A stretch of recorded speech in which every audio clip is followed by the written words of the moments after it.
పట్టణంలో దారి మైసమ్మల కూల్చివేతలు స్థానికుల ఆగ్రహానికి కారణమవుతున్నాయి. ఏకంగా పాతకాలం నాటి భక్తి స్థలాలుగా భావించే దారి మైసమ్మ విగ్రహాలను ఎవరో గుర్తు తెలియని వ్యక్తులు కూల్చివేయడం స్థానిక భక్తజనులను కాల్చివేసింది. తెలంగాణలో రాయిని దేవుడిగా భావించే ఆచారం వేల ఏళ్లుగా కొనసాగుతుంది.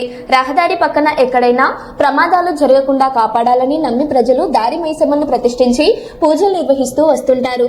ఇదిలా ఉంటే గోదావరికని పట్టణంలోని ప్రధాన రహదారుల వెంట ఉన్న ఈ మైసమ్మ విగ్రహాలను కూల్చివేశారు.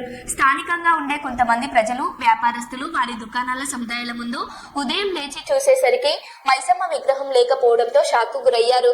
చుట్టుపక్కల విచారించగా రాత్రి వేళల్లో ఎవరో వ్యక్తుల విగ్రహాలను కూల్చివేసినట్టు భావిస్తున్నారు. గోదావరికని పారిశ్రామిక ప్రాంతంలోని దారి మైసమ్మ విగ్రహాలను తీసివేయడం ఎప్పుడూ చర్చనీయాంశంగా మారింది.